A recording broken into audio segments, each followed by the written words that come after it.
الحمد لله نحمده ونستعينه ونستغفره ونؤمن به ونتوكل عليه ونعوذ بالله من شرور أنفسنا ومن سيئات أعمالنا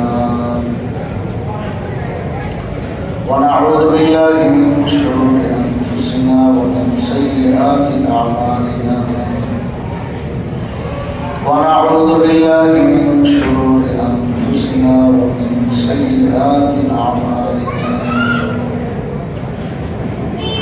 من يهده الله فلا مضل له ومن يضلل فلا هادي له ونشهد أن لا إله إلا الله وحده لا شريك له ونشهد أن سيدنا ومولانا محمدا عبده أرسله إلى الناس كافة بشيرا ونذيرا وداعيا إلى الله بإذنه وسراجا منيرا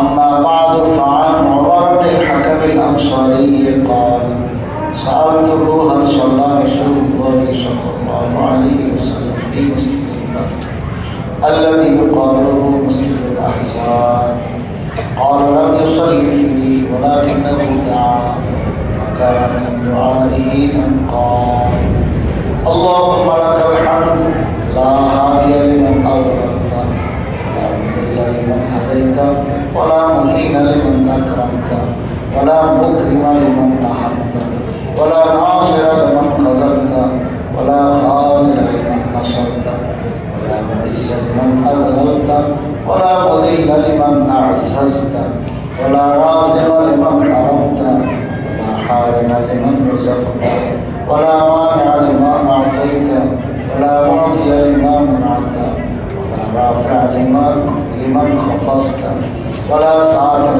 لمن حرمت ولا خالق لما سترت ولا مقرب لما ضاعفت ولا مباعد لما قربت ثم دعا عليهم فلم يصبح في مدينة كرام من الأحزاب ولا من المشركين إلا أهلكه الله صدق الله مولانا العظيم وصدق رسوله النبي الكريم ونحن على ذلك لمن الشاهدين والشاكرين والحمد لله رب العالمين معزز حاضرين الله رب العالمين وشكر তারপরে আগে আগে মৌসার তৌফিক দান করেছেন জন্য শুকরিয়া আলহামদুলিল্লাহ রাসূল করিম সাল্লাল্লাহু আলাইহি ওয়াসাল্লাম মদিনার উপরে যখন হামলা আসছিল চতুর্থ উহুদের পর চতুর্থ পঞ্চম দিন যাকে গজওয়ে খন্দক বলে গজওয়ে আহজাব বলে তো হুজুর সাল্লাল্লাহু আলাইহি ওয়াসাল্লাম মদিনার উপরে কাফেরদের হামলা আসবে এই কারণে সাহাবায়ে কেরামের সঙ্গে মশওয়ারা করেছিলেন যে কী করবো, কি আগে বেড়ে হামলা করবো, তাদের প্রতিহত করবো, না নিজেদের জায়গায় বসে থাকবো, কোনটা করবো, এই নিয়ে পরামর্শ হয়েছে। হযরত সালমান ফারসি রাদিয়াল্লাহু তাআলা আনহু তিনি তখন মুক্ত হয়ে গেছেন তার মুনিব থেকে, ওনার থেকেও মশওয়ারা তলব করা হলো। তিনি মশওয়ারা দিলেন যে পরীক্ষা খনন করা হোক, যাকে পরীক্ষা বলে খন্দক বলে, মানে হলো গর্ত। মদিনার চারপাশে বিশাল করে গর্ত করে দেওয়া হবে। তো যে যে জায়গা দিয়ে দুশমন হামলা করার সম্ভাবনা, ওই জায়গাগুলোতে আপনার গর্ত করে বিশাল বড় খালের মতো করে ধুয়ে দিলে ওরা আসতে পারবে না, কারণ আসবে তো ঘোড়ায় সাওয়ার হয়ে, খালি পায়ে তো একটা ঢুকবে না মদিনে। তো ঘোড়া তো আর এরকম নিচে উঁচা নিচে এরকম খাদে পড়লে তো উঠতে পারবে না, আর খাদে তো পড়বে না সে। তো কাজে মদিনার হেফাজত ছেড়ে দেবে, এই পাশ থেকে আমরা তীর দিয়ে দাঁড়ানি প্রতিহত করবো, এতে ইনশাল্লাহ কামিয়াব। হযরত সালমান ফারসি রাদিয়াল্লাহু তাআলা পরামর্শটা হুজুর সাল্লাল্লাহু আলাইহি ওয়াসাল্লাম খুব পছন্দ করে বসেছেন, গ্রহণ করেছেন। শুরু হলো কাজ। যথারীতি কাজের পর হুজুর সাল্লাল্লাহু আলাইহি ওয়াসাল্লাম সেখানে অবস্থান নিলেন। সেই খন্দকের কিনারায় হুজুর সাল্লাল্লাহু আলাইহি ওয়াসাল্লাম একটানা 3 দিন ছিলেন। হাদিসের পরে বারের নাম আছে সোমবার, মঙ্গলবার, বুধবার। 3 দিন পর্যন্ত আল্লাহ রাসূল সাল্লাল্লাহু আলাইহি ওয়াসাল্লাম দোয়া করতে থাকছেন। তো ওই দোয়ার উসিলায় আল্লাহ তাআলা এমন কামিয়াব করলেন যে বিনা যুদ্ধেই এবং হালকা পাতলা যুদ্ধ হয়েছে, কিন্তু বড় ধরনের কোনো কিছু হয় না। এদের দুশ্মন ইস্পা হয়ে গেছে। আল্লাহ তাআলা মুসলমানদেরকে কামিয়াবি দান করেছেন। তো শীত আল্লাহ তাআলা নাযিল করেছেন, এমন শীত, আর সঙ্গে হলো তুফান। তো শীতের মৌসুমে যদি বাতাস হয়, তুফান হয়, তো বুঝেন অবস্থাটা কেমন। আবু সুফিয়ান নেতৃত্ব দিচ্ছিল, তখন তো কাফের ছিল, যদিও পরে 8ম হিজরিতে গিয়ে তিনি মুসলমান হয়ে গেছেন। তো খন্দকের যুদ্ধের সময় তিনি কাফেরদের লিডার ছিলেন। তো সেখানে অনেক কাহিনী আছে যে আবু সুফিয়ান লোকদেরকে নিয়ে রাত্রেবেলা সন্ধ্যার পরে যখন খুব তুফান আসতেছে, শীত, খুব কনকনে শীত, কোনোভাবেই ময়দানে টিকা সম্ভব নয়, তখন সলা পরামর্শের মধ্যে বসছিলেন যে কী করা যায়। এইখানে ঘটনা আছে। হুজুর সাল্লাল্লাহু আলাইহি ওয়াসাল্লাম বলছেন যে আচ্ছা, তোমরা কে একটু খোঁজখবর নিতে পারো যে আবু সুফিয়ান এবং তার দলবলের কি হাল অবস্থা। শীতের কারণে কেউ হিম্মত করতে পারেন না। হযরত জুবাইর ইবনে আওয়াম রাদিয়াল্লাহু তাআলা উনি বলেন, ইয়া রাসূলুল্লাহ, আমি আছি। হুজুর সাল্লাল্লাহু আলাইহি ওয়াসাল্লামের দোয়া নিয়ে তিনি রওনা দিলেন। যাইবার সময় বলতেছেন, ইয়া রাসূলুল্লাহ, পরে এসে রিপোর্ট জানাইছেন যে রওনা দিলাম, এখন আমার শীত গেছে, উল্টা কাপড় যা গায়ের মধ্যে ছিল এগুলো এখন কমানো দরকার হয়ে গেছে, শীত নেই। এটা রাসূল সাল্লাল্লাহু আলাইহি ওয়াসাল্লামের দোয়া বলল যে যাও, তুমি খবর নিয়ে আসো। তো পরে হযরত জুবাইর ইবনে আওয়াম রাদিয়াল্লাহু তাআলা যাইতেছেন। যাইতে যাইতে সেই অন্ধকারের মধ্যে, অন্ধকার কেন, ওদের আলো যা ছিল সে আগুন, চুলা বলেন, যাই বলেন, বাতি বলেন, কোনো কিছু আল্লাহ তারা রাখেন না, একদম তুফানকে সব নিভাই গেছে। এমনকি চুলা তো তারা আগুন জ্বালাতে পারে, মানে বাধ্য করছেন এই এলাকা ছেড়ে চলে যাওয়ার জন্য। তো এখন এক তো হলো শীত, আবার হলো তুফান, আবার আগুনও নাই, কোনোভাবে জ্বালাবার চেষ্টা করে তাও জ্বলে না। আসলে সব বাধা দিয়ে রাখছেন আল্লাহ তাআলা, হবে আল্লাহ নাফরমানি করে শান্তি পাওয়া যাবে, সব শান্তি পাওয়া সম্ভব। তো আল্লাহ তাআলা সব বন্ধ করে দিচ্ছে। হযরত জুবাইর ইবনে আওয়াম এখন যে ঢুকছে, আবু সুফিয়ানের সন্দেহ লাগতেছে, কারণ অন্ধকারের মধ্যে দুশ্মন, আবু সুফিয়ানের দুশ্মন খারাপ হয়েছে, সাহাবা হয়ে গেল। কোথায় দুশ্মনদের কেউ এখানে ঢুকলো কিনা আমার সন্দেহ লাগে। প্রত্যেকে তার নিজের সামনে কে লোক, কোন লোক আছে, হাতে ধরে জিজ্ঞাসাবাদ করো, এই তুমি কে, চেহারা কেউ কারোটা দেখতেছে না। আর শীতে সব কি ইচ্ছা হয়েছে বুঝলেন না। তো এখন কান, নাক, মুখ সব ঢেকে রাখছে। এখন তো কোনোভাবেই কেউ কাউকে দেখতেও পারতেছে না, আগুলো তো জ্বলে না, লাইটের কোনো ব্যবস্থা নেই। এখন কি যে মুসিবতে আল্লাহ ফেলাইছে। তো এইভাবে আল্লাহ কামিয়াবি দান করেছেন। তো এখানে হযরত জুবাইর রাদিয়াল্লাহু আনহু বলেন যে এতক্ষণ আমি তার কথা শুনতেছিলাম, সে কি সলা পরামর্শ করে। তো সে তার সারমর্ম এটাই যে না, এখানে থাকা যাবে না, চলো আমরা ভাগি। তো এগুলো শুনে ফেলতেছে না, এটাই তো গোপন তথ্যগুলো। হযরত জুবাইর রাদিয়াল্লাহু আনহুকে পাঠিয়েছেন এই গোপন তথ্য জানার জন্য, সব জায়গায় ফেলতেছে। যখন এই ঘোষণা দিছে, এখন জুবাইর রাদিয়াল্লাহু আনহু বলেন, আমি একটু পেরেশানি পড়লাম যে কিরে, এখন তো আমার কেউ যদি জিজ্ঞেস করে আপনি কে, তাহলে কি করেছেন বলবো, টেনশনে ছিলেন। পরে ওনার মাথায় বুদ্ধি এসে গেছে, উনি সামনে যে লোকটা ছিল তাদের ধমক দিয়ে, ভাই কি করে গেলেন, উনি হিম্মত করে আগে ধমক দিয়ে বলছে। তখন ও বেড়ে গেছে ডরে, চাচা আমি তো নিজের নাম ঠিকানা সব, আচ্ছা আচ্ছা ঠিক আছে, থাক। হ্যাঁ, হিম্মত করে এই কথা বলার যে আপনি কি, এই বলার আর হিম্মতই হয়। তো বাস এই কৌশল করে উনি বাঁচে গেলেন, চুপচাপ দাঁড়ায় ওদের লোকে সব কথা শুনতেছেন, আবু সুফিয়ান কি কি ঘোষণা দিতেছে। তো শেষ সারমর্ম এটাই যে আপনি এখান থেকে চলে যায় ছুটে দেখতো, এটাই হলো কথা। তো এখন আল্লাহ রাসূল এটাই জানার দরকার ছিল, এই জন্য জাসুস এবং সিআইডি পাঠাইল। সব সংবাদ নিয়ে যখন এই দৌড় অন্ধকারের মধ্যে আইসে বসছেন, আইসে বলে ইয়া রাসূলুল্লাহ সব খবর নিয়ে আসছি একবারে, আল্লাহ তাআলা কামিয়াবি দান করেছেন। ওরা তো এখন পুরো ভাবতেছে আগুন পর্যন্ত জ্বলে না, পাথরে পাথরে ঘষা দিলে যে আগুন ধরে, হ্যাঁ, মেসের যেটা কাজ দেয় এখন, সেই মেসের কাজও নেই, কোনো আগুনে ধরতে পারে না, ধরাইতে পারে না। তো ওদের চুলা চাকিও চলে না, এবং দেখার মতো আলো জ্বালানোর মতো গরম, হ্যাঁ, গ্রহণ করার জন্য ঠান্ডার ভিতরে কোনোভাবে তারা আগুন পাইতেছে না। এই জন্য ওরা একদম বাধ্য হয়েছে শীত আর বাতাসের মধ্যে ভাগার জন্য। তা আল্লাহ তাআলা কোরআন শরীফে এগুলো বলছেন যে আমি আপনার বাতাস পাঠাইছি এবং জুনুদ পাঠাইছি, যেগুলো তারা চোখে দেখে না। আর সাল্লাহু রিহান ও জুনুদান লাম তারাহা, যে আল্লাহ তাআলা বলেন অসংখ্য ফেরেশতা পাঠাইছে, ফেরেশতা পাঠায় তাদের দিলের মধ্যে একদম রোগ এবং প্রভাব, রসুলের ভয় দিলের মধ্যে ঢেলে দিয়েছে, যার কারণে সে এখান থেকে যাইতে বাধ্য হয়েছে। তো হুজুর সাল্লাল্লাহু আলাইহি ওয়াসাল্লাম এই যে কামিয়াবি পাইলেন, এটা এমনিতেই পাবেন। রসুল সাল্লাল্লাহু আলাইহি ওয়াসাল্লাম সোমবার, মঙ্গলবার, বুধবার 3 দিন পর্যন্ত আল্লাহ পাকের কাছে দোয়া মুনাজাত করতেই থাকেন একটা করে।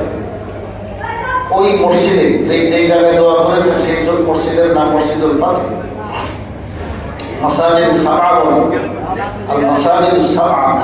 প্রত্যেক হাদিস সাহেবরা, প্রত্যেকে না, যারা হিম্মত করে তো মদিনা শরীফ গেলে মাসাজিদ সাবআ জিয়ারত করতে পারেন। অনেকে হিম্মত করার চেষ্টা করেন, দেখেন আমাদের আলহামদুলিল্লাহ যাওয়া হয়েছে কয়েকবার, তো দেখেছি।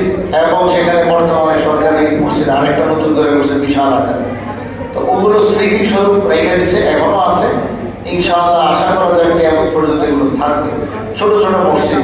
তো যেই মসজিদে হুজুর সাল্লাল্লাহু আলাইহি ওয়াসাল্লাম তাশরীফ রাখছেন এবং দোয়া করেছেন, সেটা এখনো ওইভাবে আছে। ওই মসজিদের মধ্যে হুজুর সাল্লাল্লাহু আলাইহি ওয়াসাল্লাম 3 দিন লাগাতার দোয়া করেছেন। পরে শেষ দিন বুধবার দিন যোহর আর আসরের মাঝখানে এই টাইমে দোয়াটার ব্যাপারে আল্লাহ তাআলা নাযিল করেছেন যে আপনার দোয়া একদম 16 আনা কবুল। পরে আর কোন লোক মদিনায় দেখা যায় না, দুশমনদের একটা লোক, একটা প্রাণীও বাকি ছিল না, সব মদিনা থেকে পালাইছে, ভাগছে। দোয়াটা কি, এটা হলো আমার বলার উদ্দেশ্য।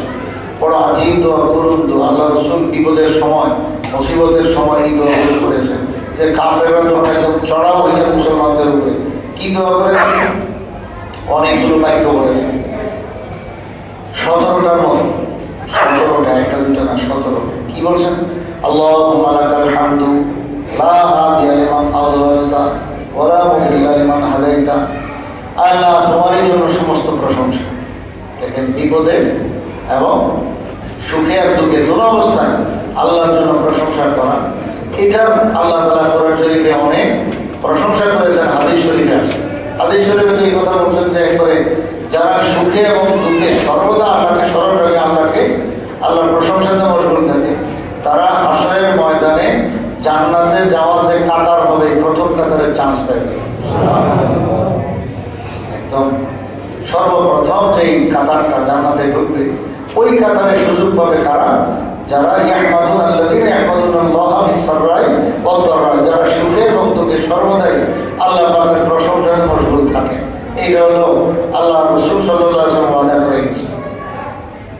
তো এখন এখানে বিপদ দেখতেছেন, আল্লাহ রাসূল সাল্লাল্লাহু আলাইহি ওয়াসাল্লাম আল্লাহর প্রশংসাতে মশগুল। আল্লাহুম্মা লাকাল হামদু, আল্লাহ তোমারই জন্য সমস্ত প্রশংসা। এরপরে বলছেন কতগুলো কথা দেখেন, লা হাদিয়া লিমান আযলালতা ওয়া লা মুদিল্লা লিমান হাদাইতা। আল্লাহ হেদায়েত দেওয়ালা কেউ নয়, মানে কেউ হেদায়েত দিতে পারবে না ওই ব্যক্তিকে যাকে আপনি গোমরাহ করেন। হেদায়েতের মালিক একমাত্র আপনি। এবং ওয়া লা মুদিল্লা লিমান হাদাইতা, আল্লাহ যাকে আপনি হেদায়েত দেন তাকে গোমরাহ করার মতো আর কেউ নেই। তো হেদায়েত দিলেও আপনি, আর গোমরাহ বানাইলেও আপনি, এটা সম্পূর্ণ আপনার ক্ষমতা। ওয়ালা মুহিনা লিমান আকরামতা ওয়ালা মুকরিমা লিমান আহামতা, এবং আল্লাহ যাকে আপনি সম্মান দিবেন তাকে কোনোদিন বেইজ্জত করেনেওয়ালা কেউ হতে পারে না। এভাবে উল্টা, আল্লাহ যাকে আপনি বেইজ্জত করবেন তাকে কোনোদিন কেউ সম্মান দিতে পারবে না, তার কোনো সম্মান ইজ্জত নাই। ওয়ালা নাসিরা লিমান খাযালতা ওয়ালা হাযিরা লিমান নাসারতা, আল্লাহ যাকে আপনি বেইজ্জত রসওয়া করবেন তাকে কেউ কোনোদিন কামিয়াবি দিতে পারবে না, মদত করতে সাহায্য করতে পারবে না। তো যাকে আপনি সাহায্য করেন তাকে কেউ বেইজ্জত করতে পারবে না, আর যাকে আপনি বেইজ্জত করেন তার জন্য কোনো সাহায্যকারী নাই। ওয়ালা মুইজ্জা লিমান আযলালতা ওয়ালা মুযিল্লা লিমান আ'যাজতা। এবং ইজ্জতদাতা নাই ওই ব্যক্তির জন্য যাকে আল্লাহ তুমি জলিল ও রুসওয়া বেইজ্জত করেছো, এবং বেইজ্জতকারী নাই ওই ব্যক্তির জন্য যাকে তুমি আল্লাহ ইজ্জত দান করেছো। ওয়ালা রাযিকা লিমান হারামতা, আল্লাহ যাকে তুমি রিজিক থেকে মাহরুম করে দিছো তাকে রিজিক দেনেওয়ালা কেউ নাই। ওয়ালা হারিমা লিমান রাযাকতা, আল্লাহ যাকে তুমি রিজিক দান করেছো তো তাকে মাহরুম করেনেওয়ালা কেউ নাই। তুমি রিজিক দিবার কেউ মাহরুম করবে না, এটা সম্ভব নয়। ওয়ালা মানিআ লিমা আ'তাইতা ওয়ালা মু'তিয়া লিমা মানা'তা, আল্লাহ যাকে তুমি দান করো তো দেওয়ার ইচ্ছা করলে তাকে কেউ বাধা দিতে পারে না, ঠেকাইতে পারে না। আর যদি তুমি না দেও, দিতে না চাও, তাহলে কেউ তাকে দিতে পারে না। তো দেওয়ার ক্ষমতা একমাত্র তোমার, এবং বাধা দেওয়ার ক্ষমতা একমাত্র তোমার। তো যাকে তুমি দেও তাকে বাধা দেওয়ার কেউ নাই, আর যাকে তুমি দেও না, দিতে চাও না, তাকে দেওয়ার কেউ নাই। আচ্ছা, ওয়ালা রাফিআ লিমান খাফাদতা, এবং যাকে তুমি নিচা করে দাও তাকে কেউ উপরে উঠানেওয়ালা নাই, উঁচা করেনেওয়ালা নাই। এবং ওয়ালা মানিআ ওয়ালা সাতিরা লিমান লিমা খালাকতা, এবং যেই বস্তুকে যার ইজ্জতকে তুমি আল্লাহ একদম পুরা নষ্ট করে দাও, যার গোপন বিষয়গুলো প্রকাশ করে দাও, তাকে ঢাকনা দেওয়ালা কেউ নাই। তাই গোপন বিষয়গুলো ঢেকে দেওয়া এটা কার ক্ষমতা? আল্লাহ পাকের ক্ষমতা। তাই আল্লাহ যাকে তুমি গোপন রাখো তাকে কেউ প্রকাশ করতে পারবে না, যাকে প্রকাশ করে দাও তাকে কেউ গোপন করতে পারবে না। ওয়ালা খালিকা লিমা সাতারতা ওয়ালা মুকাররিবা লিমা বা'আদতা ওয়ালা মুবা'িদা লিমা কাররামতা, আল্লাহ যাকে তুমি যে জিনিসকে তুমি দূরে করে দাও সেই জিনিস কোনোদিন কেউ কাছে আনতে পারে না, এবং যে জিনিসকে তুমি কাছে বানাতে দাও সেটাকে কেউ দূরে ফেলতে পারে না। সব ক্ষমতা একমাত্র আল্লাহ তোমার। এই এতগুলো কথা হুজুর সাল্লাল্লাহু আলাইহি ওয়াসাল্লাম বললেন, আল্লাহ পাকের কাছে কিরিয়াও জারি করতেছে, কান্নাকাটি করতেছে।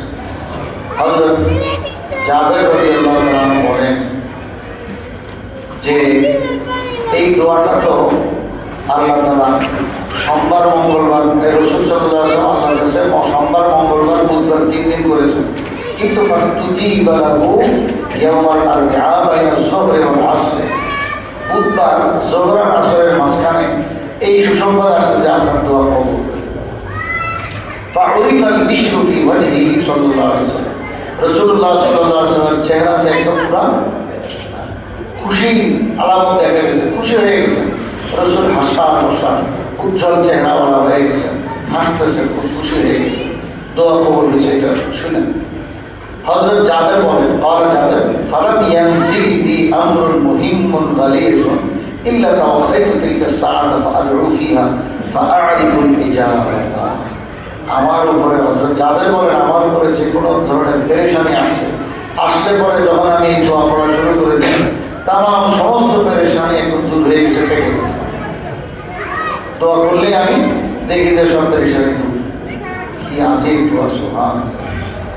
আবার দোয়াটা আমি শোনাই, আল্লাহুম্মা লাকাল হামদু লা হাদিয়া লিমান আযলালতা ওয়ালা মুদিল্লা লিমান হাদাইতা ওয়ালা মুহিনা লিমান আকরামতা ওয়ালা মুকরিমা লিমান আহাবতা ওয়ালা নাসিরা লিমান খাযালতা ওয়ালা গাদিরা লিমান নাসারতা ওয়ালা মুইজ্জা লিমান আযলালতা ওয়ালা মুযিল্লা লিমান আ'যাজতা ওয়ালা রাযিকা লিমান হারামতা ওয়ালা হারিমা লিমান রাযাকতা ওয়ালা মানি'a লিমা আ'তাইতা ওয়ালা মু'তিয়া লিমা মানা'তা ওয়ালা রাফি'a লিমান খাফাদতা ওয়ালা সাতিরা লিমান খালাকতা ওয়ালা খালিকা লিমা সাতারতা ওয়ালা মুকাররিবা লিমা বা'আদতা ওয়ালা মুবা'িদা লিমা কাররামতা।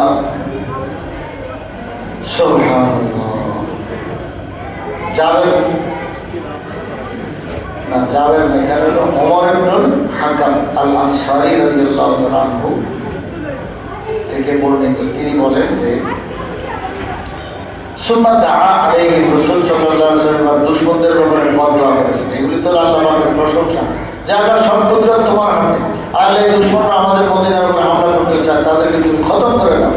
এটা যখন বলছেন ফালাম ইউসবিহ ফি মদিনাতি কাররাবু মিনাল আহজাব ওয়ালা মিনাল মুশরিকিন ইল্লা আহলাকাহুল্লাহ। একবারে সকাল হইয়া সারে নাই, তৃতীয় দিন সকাল হওয়ার আগেই আল্লাহ তাআলা ওই যে বাতাস পাঠাইছেন, শীত দিছেন এবং তাদের আগুন সুদ্ধা সব বাতাসে নেভাই দিয়েছেন। এর দ্বারা আল্লাহ এমন কামিয়াবি দান করলেন যে সকালের আগে আগে একটা দুশ্মনের বাচ্চাও আর মদিনার সেই এলাকায় রয় নাই, সবগুলো একদম গ্লাস উঠে পাচ্ছে। আল্লাহ রসুলের এই বন্ধু আর আসন এবং মুসলমানদেরকে আল্লাহ তাআলা খুব কামিয়াব করেছেন। ইজ্জতের মালিক একমাত্র আল্লাহ তাআলা। ইজ্জত আল্লাহ তাআলা নিজের জন্য এবং রসুলের জন্য রাখছেন এবং মুমিনদের জন্য বাস ইজ্জত দিয়ে দিচ্ছেন। গায়রা হুয়াই ইবনে আখতাব ওয়া কুরাইজা কাতালাহুল্লাহু ওয়া শাত্তা। এখানে একটা কথা বলছেন, হুয়াই ইবনে আখতাব নামক একটা বড় একটা কাফের, সেই মদিনা রয়ে গেছে। ওদিন মদিনা এই কাফের আগে নেই। হুয়াই ইবনে আখতাব পরে সাহাবায়ে কেরাম তাকে হত্যা করেছে। আর একটা হলো কুরাইজা নামক যে গোত্র, সেই কুরাইজা এরা ওখানে রয়ে গেছে। পরবর্তীতে হুজুর সাল্লাল্লাহু আলাইহি ওয়াসাল্লাম তাদের ব্যাপারে ফয়সালা নিলেন যে জওয়ানদেরকে যারা যুদ্ধের ক্ষমতা রাখে, শক্তি আছে গায়ে শরীরে, এরকম যত পুরুষ মানুষ আছে সবগুলোর হত্যা করে দাও। একদম ধরে মানে কোরবানির ছাগলের মতো, গরুর মতো সব দিকে জবাই করে দিয়েছে সাহাবায়ে কেরাম ধরে ধরে। এবং 7টা ওদেরকে আল্লাহ তাআলা এখান থেকে পুরো দুনিয়ায় ছড়ায় ছিটাই দিয়েছে। আর তাদের মধ্যে জমা করে থাকা, জমা হয়ে থাকা এই সুযোগ আর তাদেরকে দেয়নি।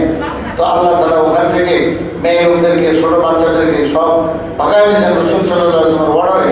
ওখান থেকে খাইবার থেকে একদম খাইবার পর্যন্ত ভাগায় দিয়েছেন। পরে খাইবার থেকেও হুজুর সাল্লাল্লাহু আলাইহি ওয়াসাল্লাম এর ইন্তেকালের পরে ওমর ইবনে খাত্তাব রাদিয়াল্লাহু আনহু খাইবার থেকেও ভাগাইছেন। তাহলে প্রথম ভাগা নিল মদিনা মুনাওয়ারা থেকে খাইবার পর্যন্ত, পরের দ্বিতীয়বার এলো ওমর ইবনে খাত্তাবের খেলাফতকালে খাইবার থেকে একদম পুরো শাম দেশে দেশান্তর করে দেওয়া হয়েছে। পুরা মদিনা না, শুধু সৌদি আরবের ভূখণ্ড থেকেই ওদেরকে সরায় দেওয়া হয়েছে। এবং হুজুর সাল্লাল্লাহু আলাইহি ওয়াসাল্লাম কিয়ামত পর্যন্ত সময়ের জন্য ঘোষণা দিয়ে দিয়েছেন যে আমার এই মদিনায় কোনো কাফের বেঈমান বসবাস করতে পারবে না, বসবাস করার অধিকার নাই। হারামে শরীফে আজও পর্যন্ত কোনো এরকম কাফের বেঈমান ঢুকতে পারে না, তাদের ঢোকার কোনো সুযোগই নেই। কেউ এরকম আপনার দূর থেকে আইলো, দেশ থেকে আইলো কোনো কিছু দেখাশোনার জন্য সরকারি অনুমতি নিয়ে, তো সে কতক্ষণ ঘুরে গেলে যে টাইম বাধা আছে যে এতক্ষণ আপনি থাকবেন, অতক্ষণ সে নিরাপত্তা নিয়ে সে আসে এবং এরপরে তার কাজ সেরে সে চলে যায়। কিন্তু একদম বসবাস করা, সেখানে আপনার মুকিম হয়ে থাকা, এই সুযোগ আল্লাহ তাআলা কাফের বেঈমানকে দিবেন না। কিয়ামত পর্যন্ত এই আরবের জমিনটাকে এরকম পবিত্র আল্লাহ তাআলা রাখবেন, এটা রাসূল সাল্লাল্লাহু আলাইহি ওয়াসাল্লাম পরিষ্কার বলে দিয়েছেন। এবং পরবর্তী লোকদের জন্য একটা হিদায়াত দিয়ে দিয়েছেন যে তোমরা ওদেরকে এখানে জায়গা দিবা। সুবহানাল্লাহ। একটা হাদিস শুনলাম, আরেকটা হাদিস আমি শুনাই। হযরত যায়েদ ইবনে আসলাম রাহমাতুল্লাহ আলাইহি একজন বিশিষ্ট তাবেঈ, নাম হলো যায়েদ ইবনে আসলাম। তিনার একটা পবিত্র বাণী এখানে আমার সামনে যে কিতাব মুসান্নাফ ইবনে আবি শাইবা তার মধ্যে আসছে 15 নম্বর খণ্ড, হাদিস নম্বর হলো 31085, 31085 নম্বর হাদিস। কি আসছে হাদিসে? وأبي قال حدثنا الفضل بن دكين قال حدثنا هشام بن سعد عن زيد بن أسلم رضي الله تعالى عنه وعنهم قال لا بد لأهل هذا الدين من 4: دخول في دعوة الإسلام، ولا بد من الإيمان، وتصديق بالله وبالمرسلين أولهم وآخرهم، وبالجنة والنار، والبعث بعد الموت، ولا بد من أن تعمل عملا تصدق به، ولا بد من أن تعلم علما يحصل به عمله. ثم قرأ وإني لغفار لمن تاب وآمن وعمل صالحا ثم اهتدى। হযরত যায়েদ ইবনে আসলাম রাদিয়াল্লাহু তাআলা একজন বিশিষ্ট তাবেঈ, অসংখ্য সাহাবায়ে কেরামের সুযোগ সহবত পাইছেন, সহবত প্রাপ্ত। তিনি যে কথা বলেছেন সেটা দ্বীনের কথা। তিনি বলেন যে এই দ্বীন ধর্মওয়ালাদের জন্য 4টা জিনিস জরুরি। এই দিন মানে ইসলাম, তো ইসলামওয়ালা মানে মুসলিম, মুসলমানের জন্য 4টা জিনিস হলো জরুরি। দুখুলিন ফি দাওয়াতি ইসলাম। 1 নম্বর হলো ইসলামের আহ্বানে সাড়া দেওয়া, ইসলামের আহ্বানে আসা, ইসলামের সুশীতল ছায়ায় আশা ছায়া গ্রহণ করা। 2 নম্বর লাবুদ্দা মিনাল ঈমান, ঈমান তার জন্য জরুরি। ইসলামের ছায়া তলে আসতে হবে, এরপরে ঈমানটা গ্রহণ করতে হবে। ঈমানটা কেমনে হবে? তাসদীকুন বিল্লাহি ওয়া বিল মুরসালিন, আল্লাহ তাওহীদ একাত্মবাদে বিশ্বাস করা। এরপরে মুরসালিন, যত রাসূলগণ আল্লাহ দুনিয়াতে পাঠিয়েছেন সকলের উপরে ঈমান আনা। আউয়ালিহিম ওয়া আখিরিহিম, একদম প্রথম রাসূল শেষ রাসূল সমস্ত রাসূলের উপরে পাইকারিভাবে ঈমান আনা, যে তিনারা সকলেই আল্লাহ পাকের পছন্দনীয় ব্যক্তিত্ব, আল্লাহ পাকের বরগুজিদা এবং বাছাই করা মানুষ, এবং আল্লাহ পাকের রাসূল, আল্লাহ পাকের নবী, আল্লাহ পাক তার কাছে বার্তা পাঠাইতেন, ওহী পাঠাইতেন। এটা ঈমান আনা। আর ওয়ালিল জান্নাতি ওয়ান নারি ওয়াল বাসি বাদাল মউত, জান্নাতের উপরে ঈমান আনা, জাহান্নামের উপরে ঈমান আনা, এবং মওতের পরে যে পুনরায় আল্লাহ পাকের দরবারে হাজির হইতে হবে এই ব্যাপারে পূর্ণ ইয়াকিন ও বিশ্বাস রাখা। এরপর তিনি বলেন ওয়ালা বুদ্দা মিন আন তা'মালা আমালান তাসদুকু বিহি, আরেকটা জিনিস জরুরি, সেটা হলো আমল। এর ভিতরে ইয়াকিন, এই ইয়াকিনের পাশাপাশি জরুরি হলো আমল। আমলটাই প্রমাণ করবে তোমার ভিতরে জান্নাতের ঈমান আছে বা নাই, জাহান্নামের ঈমান আছে বা নাই। জান্নাতের ঈমান তোমাকে আমলের প্রতি উদ্বুদ্ধ করবে, আর জাহান্নামের প্রতি ঈমান এটাই তোমাকে বদ আমল থেকে বাঁচাবে, রক্ষা করবে। বদ আমল কেন আমরা করি না, গুনার কাজ কেন আমরা করি না, করতে পারি না, সাহস হয় না, কারণ এটার কারণে জাহান্নামে যাইতে হবে। জাহান্নামে যাওয়ার মতো ক্ষমতা আমার নাই, জাহান্নামের আগুনে আযাব ভোগ করার মতো ক্ষমতা আমার নাই। এই দলেই তো আমরা বাঁচতে থাকি। তো হুজুর বলেন যে তুমি যে মুমিন, তোমার ভিতরে যে ঈমান আছে, জান্নাতের বিশ্বাস, জাহান্নামের বিশ্বাস, এটা প্রমাণ করবে কি দিয়া? তোমার আমল দিয়া। তোমার আমলটাই প্রমাণ করবে তোমার ভিতরে যে জান্নাতের প্রতি বিশ্বাস আছে। তোমার বদ আমলই প্রমাণ করবে যে তোমার জাহান্নামের প্রতি বিশ্বাস আছে বা নাই। তো বদ আমলে দিলেই তো বোঝা গেল তোমার ভিতরে জাহান্নামের বিশ্বাস নাই। নেক আমল তুমি করো না, নামাজ পড়ো না, বোঝা গেল জান্নাতের প্রতি তোমার ইয়াকিন বিশ্বাস নাই। এরপরে একটা গুরুত্বপূর্ণ কথা বলছে ওনার চতুর্থ কথা, ওয়ালা বুদ্দা মিন আন তা'লামা ইলমান ইয়াহসুনু বিহি আমালুক। অনেক গুরুত্বপূর্ণ কথা বলেছেন হুজুর। বলেন চতুর্থ কাজ হলো তোমাকে দ্বীন সম্পর্কে এই পরিমাণ ইলম অর্জন করতে হবে যেই পরিমাণ ইলমের দ্বারা তোমার আমল দুরুস্ত থাকবে। দ্বীনের ব্যাপারে সঠিক জ্ঞান অর্জন না হলে তোমার আমল দুরুস্ত হবে। ভিতরে জ্ঞান থাকলেই তো এরপরে তুমি আমল সঠিকভাবে করতে পারবে। সঠিকভাবে জ্ঞান না থাকলে, না অর্জন করলে, তো তুমি সঠিকভাবে আমল কেমনে করো? আমল সঠিক হওয়ার জন্য ইলম থাকা জরুরি। তো কি সুন্দর কথা, লা বুদ্দা মিন আন তা'লামা ইলমান, তোমার জন্য অপরিহার্য এই ইলম শিখা, এই জ্ঞান শিখা, দ্বীন ইসলামের জ্ঞান শিখা, ইলম শিখা। ইয়াহসুনু বিহি আমালুকা, যেটার দ্বারা তোমার আমল সুন্দর হবে, শানদার হবে। ইয়াহসুনু মানে সুন্দর হবে, শানদার হবে। হুজুর সাল্লাল্লাহু আলাইহি ওয়াসাল্লামকে জিবরাইল আলাইহিস সালাতু ওয়াস সালাম মুসাফিরের বেশে, ছদ্মবেশে আয়েশা প্রশ্ন করেছিলেন যে মান ইহসান, ইহসান কি জিনিস? ইমাম আযম আবু হানিফা রাহমাতুল্লাহ আলাইহির কিতাব মুসনাদ আবু হানিফা কিতাবুল আসার এর মধ্যে হাদিস আছে যে ইমাম আযম আবু হানিফা রিওয়ায়াত করেছেন।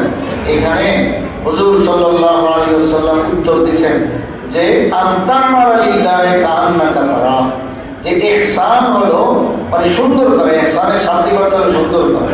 এই সুন্দর করা এটার অর্থ হলো যে তুমি যা আমল করবে, যা কাজ করবে, সবটাই একমাত্র আল্লাহ পাকের জন্য করবে। তো আমল করছে খালি ইবাদত না, তা'বুদাল্লাহ কাআন্নাকা তারাহু না, শুধু ইবাদত বন্দেগী, নামাজ, রোজা, হজ, যাকাত এগুলো একমাত্র আল্লাহ সন্তুষ্টির জন্য করবে। আরে এটা না, দুনিয়াবি যত কাজ আছে এটাও একমাত্র আল্লাহ সন্তুষ্টির জন্য করবে। দুনিয়াবি কাজ, তুমি গাছের চারা লাগাইতেছো, তো সেখানে তুমি নিয়ত করো যে এই গাছ আমি ফল গাছ লাগাইতেছি। যদি ফল গাছ হয়, কাঠ গাছ হলে কাঠ গাছের নিয়ত আলাদা।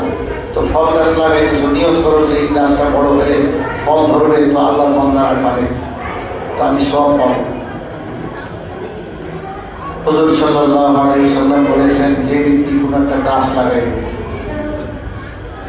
তেমনিভাবে ফসল লাগাবে, ফসল, গম খেতি, ধান খেতি, সরিষা খেতি, তো এই সমস্ত খেতি যখন মোটামুটি ধান ইত্যাদি পাইকা যায়, তখন দেখবেন চড়ে পাখি ধানের ছড়ার মধ্যে এসে পয়সা ও একটা ধান খাইয়ে ফেলে, বা গাছের নিচে কিছু একটা ধান যে ঝরে পড়ে ওগুলো খায় কিনা।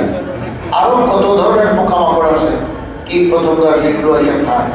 হুজুর সাল্লাল্লাহু আলাইহি সাল্লাম বলেন, ধান লাগানোওয়ালা এই যদি নিয়ত করে লাগায় যে আমি এটা লাগাইতেছি, এখানে ধান আসবে, তো আল্লাহর অনেক বন্দারা খাবে। ধানের ভিতরে কি হবে? চাউল হবে। সেই চাউলই তো খাদ্য, মানুষের রিজিক। তো এখন আপনার ধান ক্ষেতের এই চাউলের ভিতরে কত মানুষের রিজিক আছে আপনি তো বুঝতে পারবেন, কেউ জানে না। আমরা যে ঢাকা শহরে আমরা খেত করি, আমরা তো এই দোকানপাট থেকে সেরকম সেই চাউলের বস্তা নিয়ে আসি, কিন্তু এই চাউলটা তো কোনো এক আল্লাহর বন্দার খেতেই তো হয়েছে, জমিনেই তো হয়েছে। যেখানে এটা উৎপন্ন হয়েছে আল্লাহ তাআলা দিয়েছেন, সেই ক্ষেতওয়ালা যদি নিয়ত করে যে আমার এই ক্ষেত থেকে, ধান ক্ষেত থেকে ধান হবে, চাউল হবে, এবং এটা দুনিয়ার আনাচে কানাচে আল্লাহর অনেক বন্দাদের কাছে পৌঁছবে, তারা খাবে, তো এইটা দ্বারা আমি সব পাবো। আমি বন্দাদের উপকার করলাম, বন্দাদের খেদমত করলাম। আল্লাহর নেক মানুষের, কত নেক মানুষেরও তো খাবে। তো যত ভালো নিয়ত করা যায় তত সব তার বেশি। হুজুর সাল্লাল্লাহু আলাইহি ওয়াসাল্লাম বলেন, এখন মানুষ তো আশরাফুল মাখলুকাত, মুমিন তো আরো দামি মানুষ, মুত্তাকি করে আরো বড়, তো এরা খাইলে তো সব পাইলইছে। এমনকি কুকুর, বিড়াল, এরকম ভাবে পশু পাখি, কিন্তু যে কোনো কিছু ওই ধান খাইলো, চাউল খাইলো, যেখানে যার পেটে গেল বা সে এটা সব পাইতে থাকে। আম গাছ লাগাইলো, লাগানোর সময় নিয়ত করা চাই যে গাছ লাগাইলাম, এটা ফল আসলে আল্লাহর বন্দারা খাইতে পারবে, এই যদি নিয়ম থাকে, তাহলে যতদিন এই গাছ বড় হবে আর আম ধরতে থাকবে প্রতি মৌসুমে, তো ফলের গাছে ফল ধরলে এই ফল কেউ না তো কেউ খাবে। তো এর সব ওই আল্লাহর বন্দা কবরে, যদি দুনিয়াতে না দেখে থাকে কবরে বসতে থাকবে, আর দুনিয়া থাকলে তো আমল নামায় বসতে থাকবে। অনেক নেক মানুষ যারা এরকম ভিতরে এই মাসে, যে এটা এলেমেইটা দুরুস্ত করে দিবে, ভিতরে এই মাসে তো এরকম বাড়ির যে খাটায়, বাড়ির কিনারে যে রাস্তা, সেখানে আম গাছ লাগায় রাখে, ফল গাছ লাগায় রাখে, এই নিয়তে যে এইগুলো মানুষে খাবে। আমাদের বাড়ির পূর্ব দিকে রাস্তার মধ্যে অনেকগুলো গাছ আমার দাদা লাগাইছিলেন। সেই রাস্তা আমাদের জমিনের উপরে, ক্ষেতের কিনারে, আমাদেরই জমি, এখনো আমাদের সেখানে আমাদেরই জমিন আছে। তো সেই জমিনের কিনারে অনেকগুলো আম গাছ লাগাইছেন আমার দাদা, বড় আলেম দিন ছিলেন। তো তিনার একদম অর্ডার ছিল, যেগুলো আমি লাগাইছি মানুষে আইতে যাইতে, এই রাস্তার মানুষরা খাবে, এলাকার মানুষ নিন, তোরা এগুলো পারবি না। আমি আমার 10 বছর বয়স পর্যন্ত দাদাকে পাইছি, এরপর ইন্তজাম করেছেন।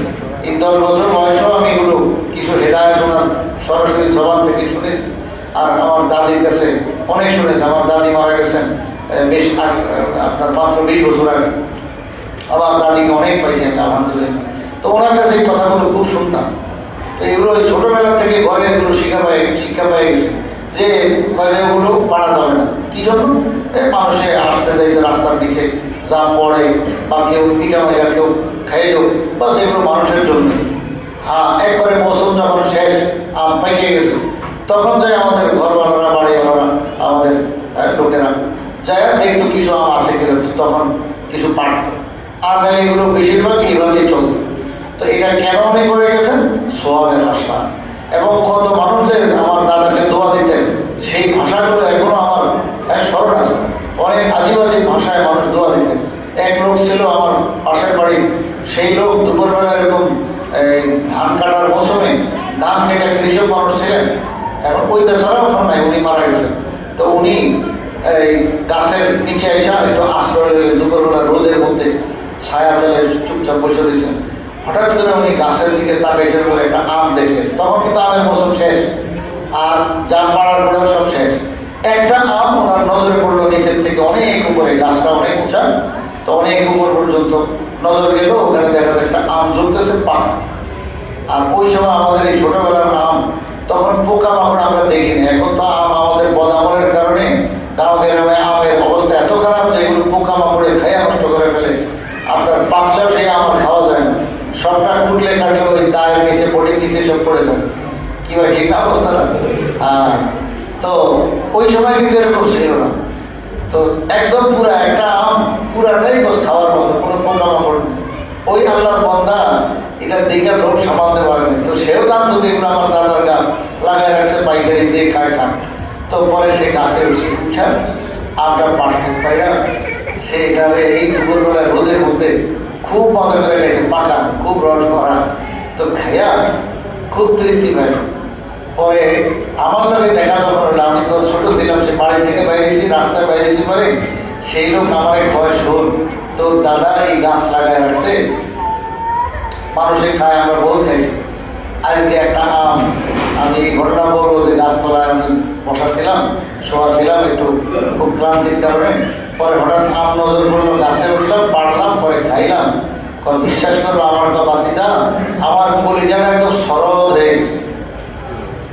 এই শরৎ শব্দ, এটা শরৎ আমি পড়ছি ফার্সি ভাষা, শরৎ মানে হলো ঠান্ডা, এবং বাংলায় যেরকম শরৎ বলে এটা আমি ওই বেটার কাছে শিখছি, যে মানে কলিজাটা আমার ঠান্ডা হয়ে গেছে। সে তার এই ভাষাটা বলছে যে কলিজাটা ঠান্ডা হয়ে গেছে। হুজুর সাল্লাল্লাহু আলাইহি ওয়াসাল্লাম এটাই বলেছেন যে তুমি যদি গাছ লাগাও, ফল গাছ লাগাও, এই ফল খাইয়া, ফলের রস খাইয়া যে কোনো কলিজা ঠান্ডা হবে। আল্লাহ রাসূল এই শব্দই বলেছেন, যে কোনো কাবিদুল রদ্দুন বলছেন যে কলিজা যার চাহিদা আছে এরকম খাওয়া, তো রস এবং পানীয় সে চায়, ওই কলিজা যখন ঠান্ডা হবে, তো এর জন্য তুমি আল্লাহ পাকের দরবারে অনেক সওয়াব পেয়ে যাবে। তো ওই লোক আমার দাদাকে নাম নিয়ে অনেক দোয়া দিয়েছেন, আমার ছোটবেলার কথা এখনো মনে পড়ে সেই কথাটা। তো আসলে তো আল্লাহ রাসূল এই কথাটাই বলেছেন। তাইলে মানুষ যা করবে এটার জন্য সে আল্লাহ পাকের দরবারে অনেক সওয়াব পাবে। তাহলে গাছ লাগান, যেটাই লাগান, তো এটার দ্বারা তার আমল তাজা হবে। এই এমন এক জিনিস যে এলেমের দ্বারা মানুষের আমলটা জিন্দা হয়, তাজা হয়।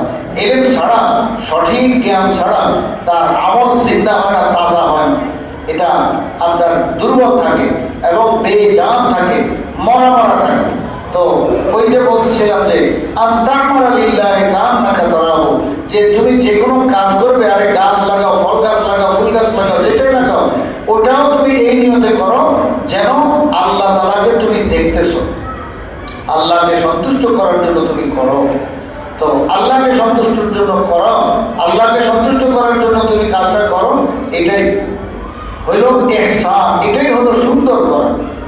সুন্দর এটাকে বলে যে আল্লাহর সন্তুষ্টির জন্য করা। আল্লাহু আকবার।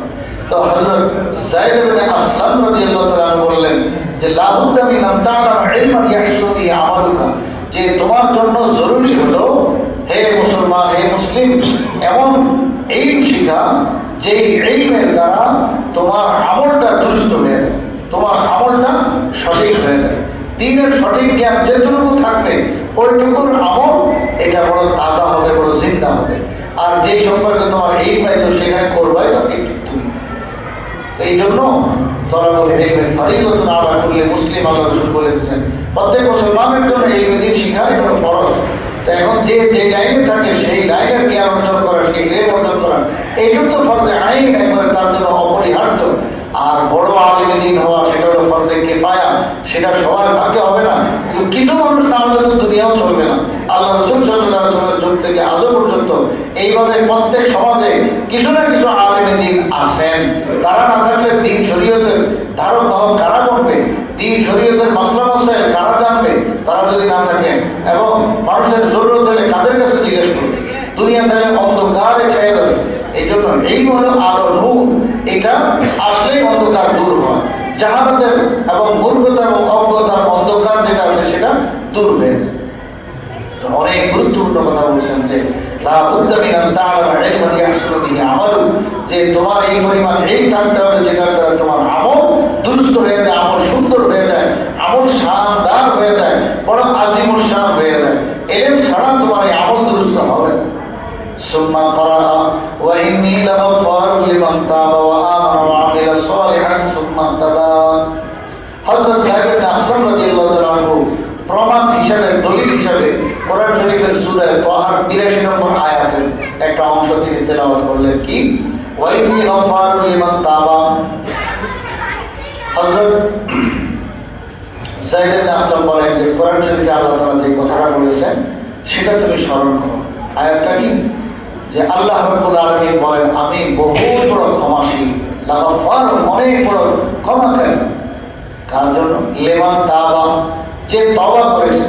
কুফর থেকে, শিরিক থেকে, মুনাফিকি থেকে, নেফাক থেকে এবং রিয়া থেকে, সমস্ত পদ আমল থেকে যে তওবা করেছে, আমি রব্বুল আলামিন তার জন্য ক্ষমাকারী, আমি মাফ করে দিব। তো যত বড় অন্যায় হোক আমি মাফ করে দেব। এরপর আল্লাহ বলেন ওয়া আমানা, তওবা করেছে আবার ঈমানও এনেছে। ঈমান বিল্লাহ, আল্লাহর উপর ঈমান, রাসূলের উপর ঈমান, তাওহীদ রিসালাতের উপর ঈমান, এরপরে আখিরাতের উপর ঈমান, আখিরাতের মধ্যে জান্নাত আছে, জান্নাতের উপর ঈমান, জাহান্নামের উপর ঈমান, এরকম ভাবে তাকদীরের উপর বিশ্বাস ইত্যাদি।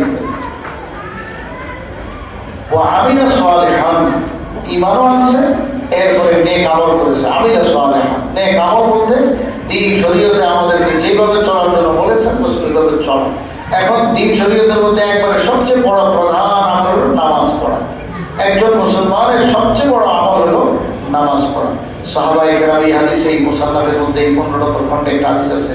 সাহাবায়ে কেরাম এর ব্যাপারে পরিষ্কার একজন তাবেঈ বলেন যে কোনো সাহাবীকে কোনো বদ আমলের কারণে কাফের বলতে দেখি নাই, একমাত্র নামাজ এমন এক আমল যে এটা যে ছাড়ছে তাকে একদম পরিষ্কার ভাষা বলে দিতে এই কাফের মুসলমান।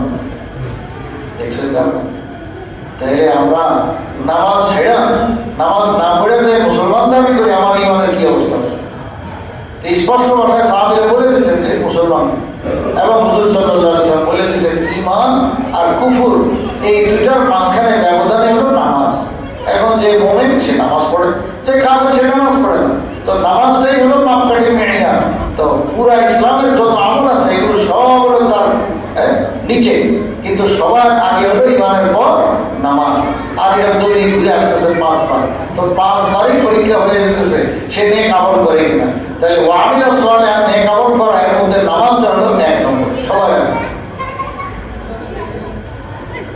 সুন্নাহ তারা আল্লাহ রাব্বুল আলামিন বলেন যে সে তওবাও করলো, ঈমানও আনলো, নেক আমলও করলো, তো তাকে আমি ক্ষমা করে দেব।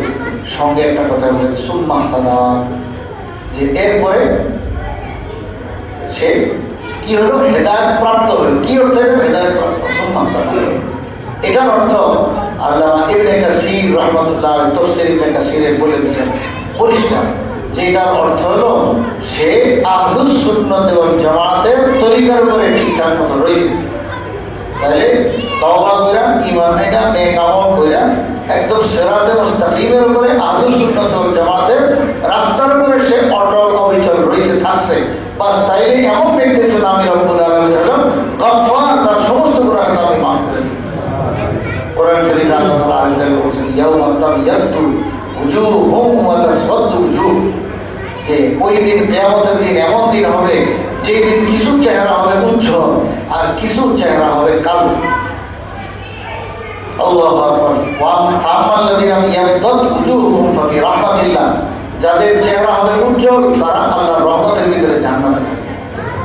আর ওয়া আম্মাল্লাযীনা আসওয়াদ্দাত উজুহুম আকাফারতুম বাদা ঈমানিকুম, আর যাদের চেহারা হবে কালো তাদেরকে আল্লাহ তাআলা বলবেন যে তোমরা কুফরি কেন করছো?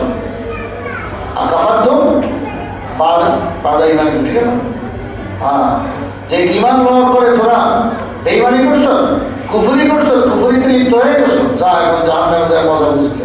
নাউযুবিল্লাহি তাআলা। তো এই আয়াতের মধ্যে হযরত আব্দুল্লাহ ইবনে আব্বাস রাদিয়াল্লাহু তাআলা আনহু, যিনি রাসূল সাল্লাল্লাহু আলাইহি ওয়াসাল্লামের বিশিষ্ট সাহাবী, তিনি পরিষ্কার ভাষায় বলে দিয়েছেন যে এখানে এই যে বলছেন চেহারা উজ্জ্বল হবে, এই কাদের চেহারা উজ্জ্বল? উনি বলছেন যে হুম আহলুস সুন্নাতে ওয়াল জামাআহ, যারা আহলুস সুন্নাত ওয়াল জামাতের অন্তর্ভুক্ত থাকবে, মানে মা আলাইহি ওয়া আসহাবি রাসূলুল্লাহ সাল্লাল্লাহু আলাইহি ওয়াসাল্লাম সাহাবায়ে কেরামকে যে দ্বীন, ধর্ম, শরীয়ত যেভাবে দিয়ে গেছেন, ঈমান বলেন, আকীদা বলেন, আমল বলেন, তাকওয়া বলেন, এই সব লাইন যেভাবে রাসূল সাল্লাল্লাহু আলাইহি ওয়াসাল্লাম সাহাবায়ে কেরাম উম্মতের সামনে পেশ করে গেছেন, এটার উপরে যে অটল অবিচল থাকবে তার চেহারাই কিয়ামতের দিন একদম উজ্জ্বল থাকবে। আর যদি উল্টা হয় তাহলে চেহারা কালো হবে। আব্দুল্লাহ ইবনে আব্বাস রাদিয়াল্লাহু আনহু বলেন যে চেহারা কালো কাদের হবে? হুম আহলুল বিদআতে ওয়াল ফুরকা, ওই সমস্ত লোক যারা বেদাতি, যারা দ্বীন শরীয়তের খেলাফ চলেছে এবং ঈমান আকীদার মধ্যে আহলুস সুন্নাত ওয়াল জামাতের পরিপন্থী ঈমান আকীদা রেখেছে, তাহলে এদের চেহারা হবে কালো। এবং আহলুল ফুরকা, যারা মানুষের মধ্যে বিশৃঙ্খলা সৃষ্টি করার চেষ্টা করে, যারা ফেরকা বাতিল করে, যারা মানুষের মধ্যে বিভেদ সৃষ্টি করে, তো এই সমস্ত বিভক্তি সৃষ্টি করে যারা, সেই বেদাতি লোক, এদের চেহারা হবে কিয়ামতের দিন হাসরের ময়দানে কালো। তো আল্লাহ রব্বুল আলামিন এখানে বলে দিলেন সুম্মা তালা, যে আমি রব্বুল আলামিন ওই ব্যক্তিকে বড় ক্ষমাশীল, বড় ক্ষমাকারী, যে ব্যক্তি তওবা করেছে, ঈমানও এনেছে, নেক আমলও করেছে এবং সিরাতে মুস্তাকিমের উপরে আহলে সুন্নাত ওয়াল জামাতের যে ঈমান আকীদা পথ আর মত, এই মত ও পথ আর আদর্শকে ধরে একদম অটলভাবে চলছিল মত পর্যন্ত, বাস তাই আমি তার জন্য গফফার, সমস্ত গুনাহ তার জন্য আমি মাফ করে দিই। আল্লাহ তাআলা আমাদের সকলকে বুঝার আমল করতে আমিন। আমিন।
Thank you.